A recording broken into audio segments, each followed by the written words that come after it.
ibirari by'ubutegetsi, Afurika muri demokarasi, urugamba rukomeza, uburiganya mu matora, guta mu buroko no kwikiza abo mutavuga rumwe ngo urambe ku butegetsi, gusahura umutungo wa rubanda, amagambo akomeye no kwikanyaza, gukoreshwa ku nyungu z'amahanga, ubutegetsi mu maboko y'udutsiko n'imiryango, ubugambanyi no guhirika ubutegetsi n'imvugo zigarukwaho kenshi mu kugaragaza isura y'ubutegetsi muri Afurika. Demokarasi n'ubutegetsi ku neza ya rubanda, guhangana n'amahanga agenzwa na politike ya mpatsi ibihugu, guteza imbere ubumwe bwa bene gihugu, gusaranganya imitungo no guhererekanya ubutegetsi mu mahoro. Ibi bikomeza kuba inzozi nubwo amateka atabura kugaragaza ko hari ingero zaho byashobotse. Kurikira ikiganiro ibirari by'ubutegetsi kuri radio Isango Star. Ni igice cya kabiri kuri nimero y'ikiganiro twahariye ubutegetsi bwa Idi Amin Dada muri Uganda. Mu gice cya mbere twari twacumbikiye aho Idi Amin Dada bivuga ko abataravugaga rumwe nawe bicwaga ku mugaragaro, ubundi bikanyuzwa kuri televiziyo imbona nkubone ndetse bakajugunywa mu ruzi rwa Nile. N'ubundi dukomeje n'iki kiganiro, mu ntangiriro z'igihumbi na 1975 nibwo habaye ikiswe Affaire des Anglais de Kampala. Umwongereza witwa Dennis Hill wari umaze muri Uganda imyaka igera muri 15 hatuye, yari yaramaze kumenya neza ibyo muri iki gihugu ndetse azi neza n'ibikorwa byinshi bya Idi Amin Dada. Yagize rero igitekerezo benshi bisi cy'ubwiyahuzi, igitekerezo cyo kwandika igitabo yandikamo ko Idi Amin Dada ari umunyagitugu w'umunyacyaro, dictateur de village. Amin Dada yategetse ko uyu mwongereza atabwa muri yombi, ubundi ahabwa igihano cy'urupfu. Ahanina ko kandi ubutegetsi bwa Idi Amin Dada bwatangiye guta muri yombi abandi bongereza benshi babaga ku murwa mukuru w'iki gihugu i Kampala. Ibi byose ariko ku rundi ruhande Amin Dada ngo yaba yaranabikoraga nanone kugira ngo abongereza bongere inkunga kuri Uganda, kuko kugira ngo ababongereza barekurwe yasabye ko minisitiri w'ububanyi n'amahanga w'ubwongereza ubwatega indege akiyizira i Kampala, ndetse bamwe mu bakuru b'ibindi bihugu barimo na Mobutu muri Zaire bamusabye kubanza kurekura ababongereza n'ubundi kugira ngo nabo bemere kwitabira inama ya OUA yagombaga kubera i Kampala. Ibi nibyo byabavanye mu nzara za Idi Amin Dada. Ibi byose Amin Dada yanabikoraga icyo gihe ari nawe uyoboye OUA, ni nayo yavuyemo AU, umuryango w'ubumwe bwa Afurika. Idi Amin Dada yari afite buri gihe imigirire ishobora gusetsa ndetse no kwibazwaho cyangwa gutera ubwoba ku rundi ruhande, nk'ubwo rimwe imbere y'abandi bakuru b'ibihugu yageze aho bari bateraniye ahetswe n'abazungu mu ngobyi. Idi Amin Dada yanagaragaye mu bikorwa byinshi byo kwivuguruza gutangaje, nk'ubu mu kwa 9 mu 1975 yirukanye abamisiyoneri gatolika muri Uganda barahambirizwa. Nta minsi yakurikiyeho isi yose yaje gutungurwa no kumubona i Roma kwa Papa Paul wa gatandatu, niwe wari uyoboye kiliziya i Roma. Idi Amin Dada ngo yanitwaye nabi muri uru rugendo, arenga ku mabwiriza yose ya diplomasi n'imikoreshereze y'igihe, aza kugera i Vatican akerewe iminota 30 yose. Hagati mu nzira ngo yahagaritse imodoka zari zimuherekeje, abanza kwirebera ibyiza nyaburanga hagati ya Castel Gandolfo na Roma. Mu maso y'amahanga Idi Amin Dada yitiranije ubukerarugendo n'uruzinduko rw'akazi, ku bandi ngo yari indangare. Tariki 27 z'ukwa gatandatu mu 1976 indege y'abafaransa yari isanzwe ikora urugendo hagati ya Paris ndetse n'umujyi wa Tel Aviv muri Israel, yari itwaye abagenzi babarirwa muri 244 yayobejwe n'umutwe w'iterabwoba, ibanza guhagarara muri Libya, ubundi zanwa ku kibuga mpuzamahanga cy'indege Entebbe muri Uganda. Indege yari yashimuswe n'abarwanyi baharaniraga kubohora Palestine bafatanije n'irindi tsinda ry'Abadage bakoranaga. Icyo gihe Idi Amin Dada yagaragaye ubwo ku ruhande rw'abashyigikiye iterabwoba mu isi. Mu ijoro ryo ku ya gatatu rishyiriye kane mu kwa 7 mu 1976 ingabo za Israeli ziyiziye ubwazo i Kampala kubohoza aba bagenzi barimo n'abayisiraheli, batse indege barabatwara. Haguye abasirikare babarirwa muri 20 b'Abagande, hapfira 3 mu bayisiraheli. Ku ruhande rwa Israeli umwe mu baguye muri iki gikorwa cya gisirikare bise Thunderbolt, umurabyo, nawe ntabwo ari umusirikare uwo ari we wese, ni Jonathan Netanyahu, mukuru wa Benjamin Netanyahu, ubu ni minisitiri w'intebe wa Israeli. Idi Amin Dada yabanje kuba umuhuza hagati y'iri tsinda ryavugaga ko rizarekura abanya-Israeli bashimutiwe muri iyi ndege, ari uko Israeli nayo ngo ibanje kurekura zimwe mu mfungwa z'abanya-Palestine, ariko nyuma biza kugaragara ko abashimusiye indege ngo bari bafatanije n'ingabo za Idi Amin Dada. Ibi byonyine ariko ku rundi ruhande byagabanije inzozi n'ibitekerezo by'ubuhangange bwa gisirikare Field Marshal Idi Amin Dada yari yifitemo. Amin Dada wigerezaga havuga ko azavana ikibaya cya Golan mu maboko ya Israel akagisubiza kuri Syria. Benshi bari barangije kubona ko amagambo ye yose yuzuye ibyishongoro n'ibikangisho bidafite icyo bishingiyeho, kugeza rimwe ku mugoroba wo mu kwa 10 mu 1968 ubwo radio zatangazaga inkuru nk'iyi. Le maréchal épinglé, rien ne va plus pour Idi Amin. ubu marshal byamuyobeye nta kigenda kuri Idi Amin Dada. Kampala izungurutswe na bya burende byavuye muri Tanzania. Bamwe baranavuga ko ashobora kuba yihungiye. Certains disent même qu'il aurait déjà fui. ariko byari byagenze bite? Nubwo ibihugu byinshi byari bimaze kurambirwa cyane Idi Amin Dada n'ubushotoranyi bwe, uwa mbere wari umuhaze rwose ni Julius Nyerere, perezida wa Tanzania.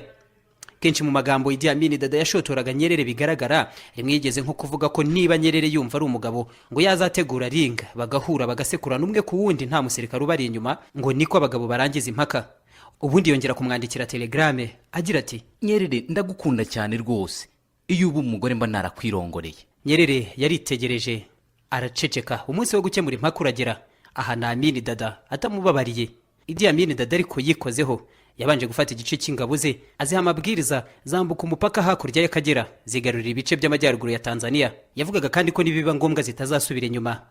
Ati, lakini mimi nataka Yewe noneho ndashaka ko ubukurikiyeho nibigenda nabi muzagenda mugasukura kugera i Dar es Salaam.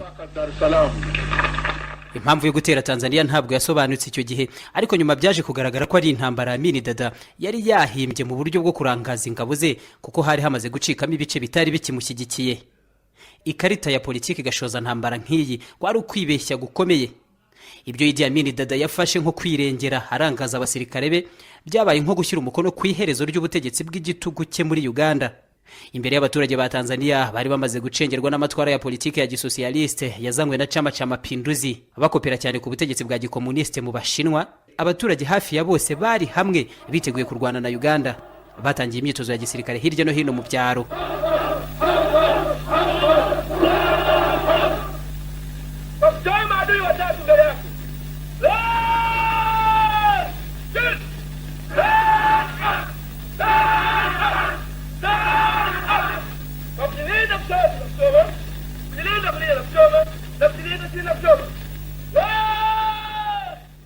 Mwalimu Julius Nyerere aha yakosoye Idi Amin Dada mu buryo bworoshye. Yahurije igice cy'abataravugaga rumwe na Idi Amin Dada muri FNL, aba barimo ndetse benshi mu bari barahungiye muri Tanzania bahunga ubutegetsi bwa Idi Amin Dada. Ubundi bashaka abasore baherekezwa n'ingabo za Tanzania berekeza i Kampala.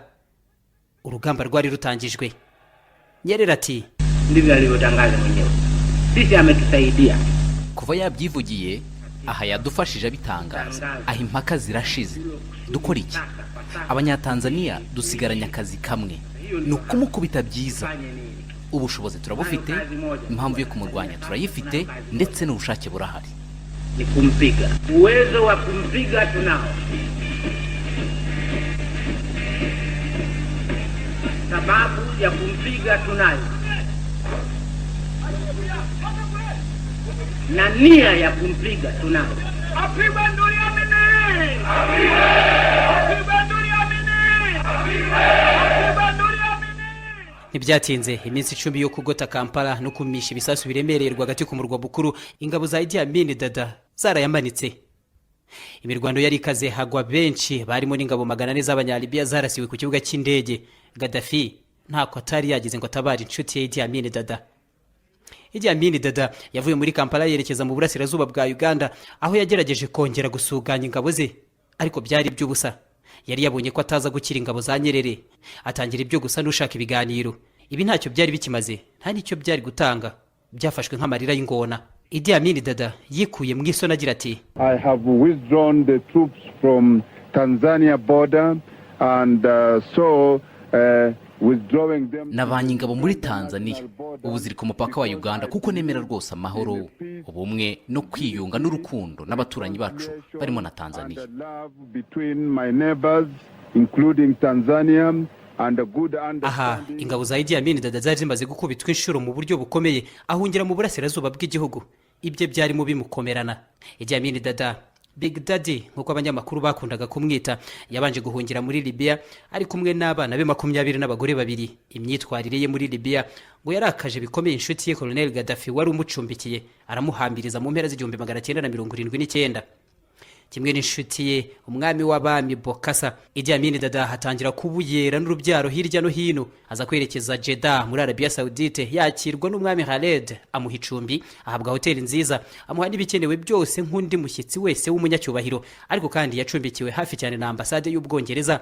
Aha nabwo Amin Dada ngo yahoraga yendereza bikomeye abadiplomate b'Abongereza. Arahavanwa yerekezwa mu nkengero z'umujyi. Idi Amin Dada aha yaratuje, ubundi atangira kwandika ibitabo.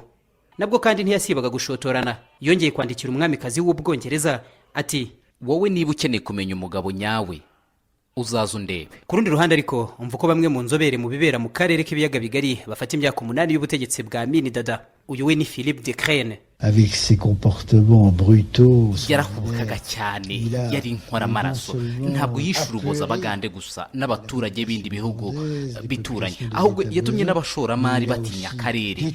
Igikomeye ariko yanahaye Afurika ishusho mbi cyane mu ruhando rw'amahanga. une image exécrable.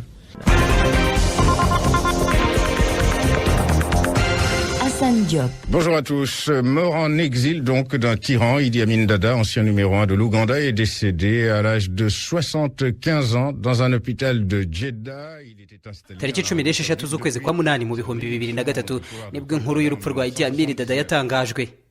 Yari ari mu zabukuru ku myaka 75. Ku ruhando mpuzamahanga ntiyari akivugwa, nta n'uwatekerezaga kumuryoza amabi yakoze. Umuryango mpuzamahanga Human Rights Watch uharanira uburenganzira bwa muntu icyo gihe wasohoye itangazo rivuga ko kuba Idi Amin Dada yararinze apfa atagejejwe mu rukiko ari ikimenyetso cy'intege nke z'umuryango w'abibumbye ku bijyanye no kuburanisha abakuru b'ibihugu bashijwe uruhare mu bikorwa bihutaza uburenganzira bw'ikiremwa muntu.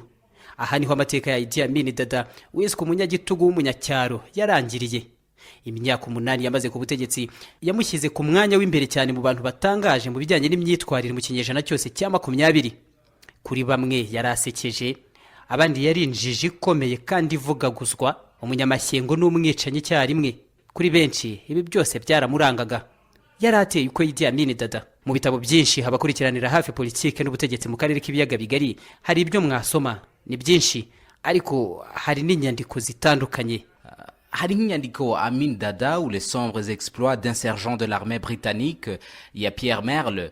Hari kandi A State of Blood ni igitabo cya Henry Kiemba. Ushobora no kubona ikindi gitabo Idi Amin cyanditswe na James Barter, ni igitabo cyo mu 2004. Hari kandi Idi Amin and Uganda Annotated Bibliography, African Special Bibliographic Series. Hari kandi Idi Amin ni igitabo cyanditswe na John Allen. Ushobora no kubona The Shattered Pearl, An Odyssey of Service, Savagery and Survival.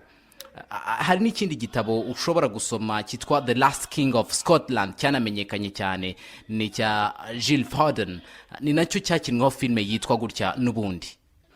Hari kandi filme nyinshi nka documentaire ya Barbet Schroeder yo mu 1974. Ushobora no kubona yiswe Rise and Fall of Idi Amin ya Sharad Patel, niyo mu 1981. Ku rundi rutonde n'ubundi wabona Raid sur Entebbe yakozwe na Irvin Kershner mu 1977. Hari na Mississippi Masala ya Mira Nair mu 1991 nibwo yasohotse. Reka ariko noneho tugana ku musozo w'iki kiganiro tugaruke noneho umwaka ku mwaka ko byakurikiye ihirikwa rya Idi Amin Dada.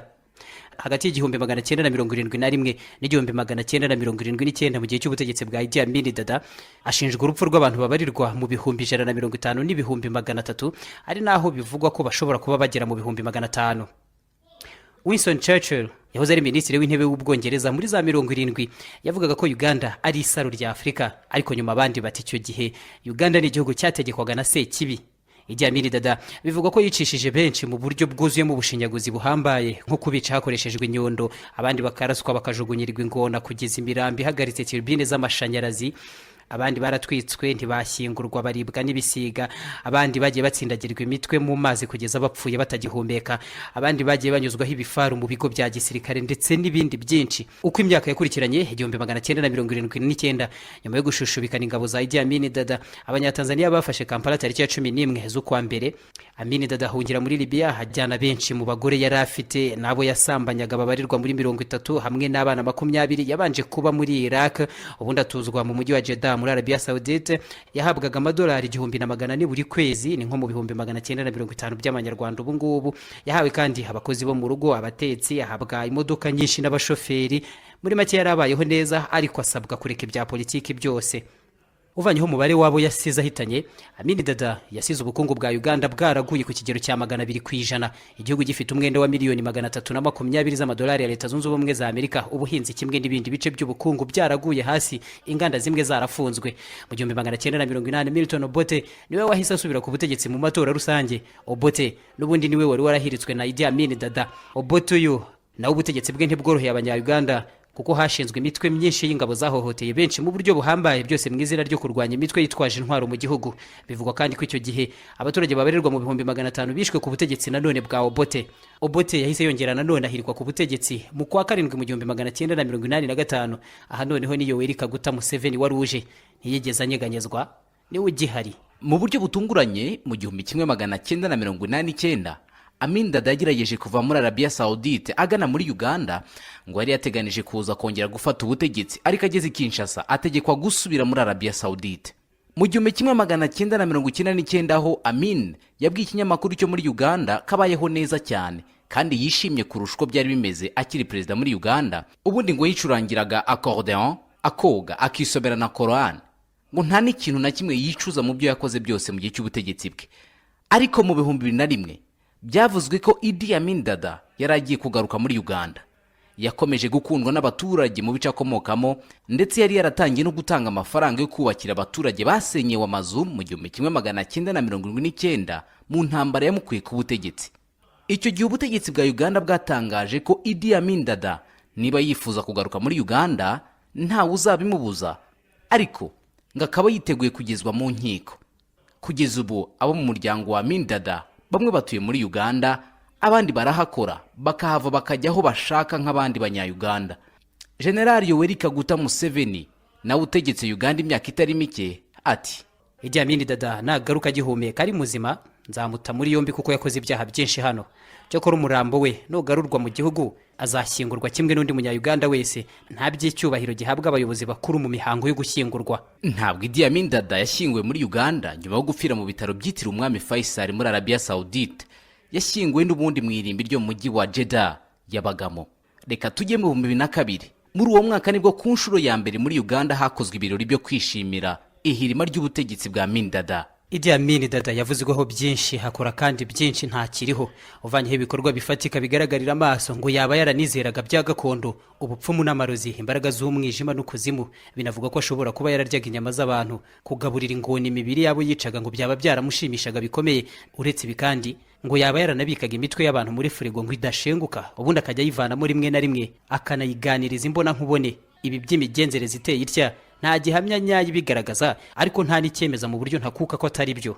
Azwiho kandi kuba yarakundaga Adolf Hitler, kandi ngo yanigeze kuvuga ko Hitler yari afite impamvu yumvikana yo gutsemba miliyoni 6 z'abayahudi. Ndetse Idi Amin Dada ngo yanashakaga guhagarika ikibumbano kinini cyane mu ishusho ya Hitler rwagati mu mujyi wa Kampala, kubera amagambo adafite ahashingiye, icyongereza kidashamaje yavugaga, n'ibikorwa by'amashyengo no gusetsa. Idi Amin Dada mu bihugu byo mu burengerazuba bw'isi ho bamufataga nk'injiji n'umunyamashyengo, cyangwa nanone umushyushya rugamba, apana umunyapolitike. Iyo kahise ke katarangwa n'ubwicanyi ndetse no kubangamira bihambaye uburenganzira bwa muntu, n'ubu General Amin Dada aba ari umustar, kuko hari n'indirimbo imwe yamuhimbweho yamaze igihe kitari gito iyoboye izindi muzakunzwe. Mu bice bibiri by'ikiganiro twahariye amateka, politike n'ubutegetsi bya Idi Amin Dada muri Uganda hamwe n'ihanguka ry'ubutegetsi bwe, iki nahangaha tugihagarikiye.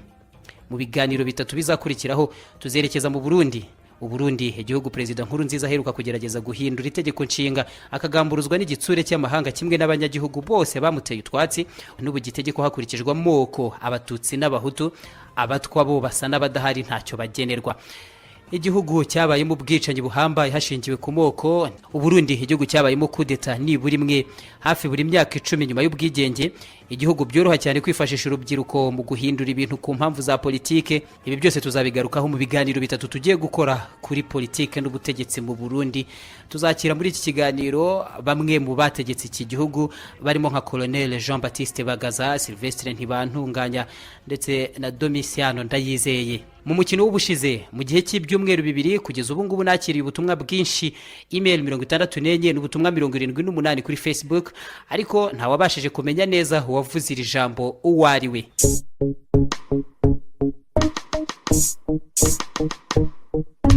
If you know your past, where you come from, you will know your future too. If you lose your past, I think you're no longer a human being because you no longer have that identity. So our identity, which is our traditions, plays a very important life in our society.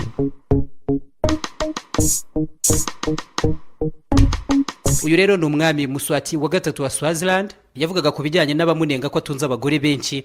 We byose abishyira ku mpamvu z'umuco, akavuga ko indangagaciro zikubiye mu muco w'abanyaswaziland ngo zibatandukanya cyane n'abandi, kuko ngo umuntu utagira umuco aba yarataye bimuranga. Reka dukomeze noneho n'uyu mukino. Uyu munyapolitike noneho we ninde? Urakeka ko ibingibi yabivugaga kubera iki?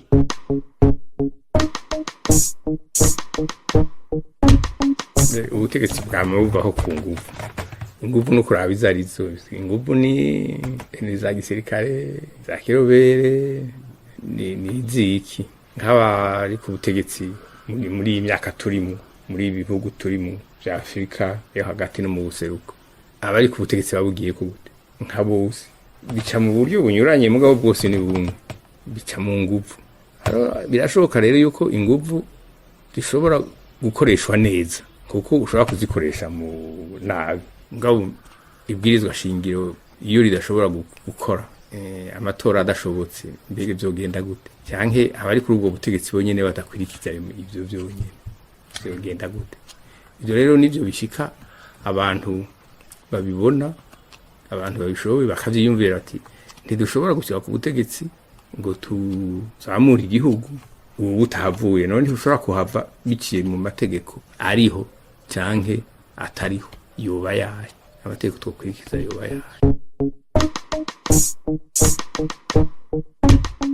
Nubundi ubwo ndakomeza kwakira ibisubizo byanyu kuri email muhiremunana kuri gmail.com. Abazatsinda mu bihembo muteganyirizwa harimo nubundi amasede ariho ibiganiro byose ibirari by'ubutegetsi byo muri uku kwezi kwa gatanu. Hagati aho ngaho kandi murakomeza no gutanga ibitekerezo ndetse no kunyandikira munifashishije page y'ikiganiro kuri Facebook ibirari by'ubutegetsi. Reka mbashimire mwese mukurikira iki kiganiro. Ndashimira kandi abanyamakuru bagenzi banjye bamfashije mu buryo butandukanye mu gutegura iki kiganiro. Nshimira by'umwihariko Claude Kabengera twafatanije kukibagezaho no kugitegura. Ubutaha tuzerekeza i Burundi twakira mu kiganiro abategetse iki gihugu kuva mu 1976 kugera mu 2005. Shalom. Spy is a criminal. To be an spy is very bad. And your case is death completely sentenced. Les origines de la dette remontent aux origines du colonialisme. Ceux qui nous ont prêté de l'argent, ce sont ceux-là qui nous ont colonisés. Ce sont les mêmes qui géraient nos États et nos économies. Ce sont les colonisateurs qui endettaient l'Afrique auprès des bailleurs de fonds, leurs frères et cousins. Nous étions étrangers à cette dette. Nous ne pouvions donc pas la payer. Terrorism and other subversive activities against either the state or the people will not be tolerated.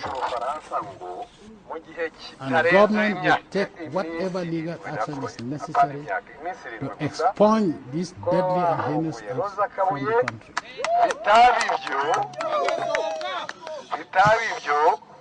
tugatangira kuboyikota produits z'Abafaransa muri East Africa.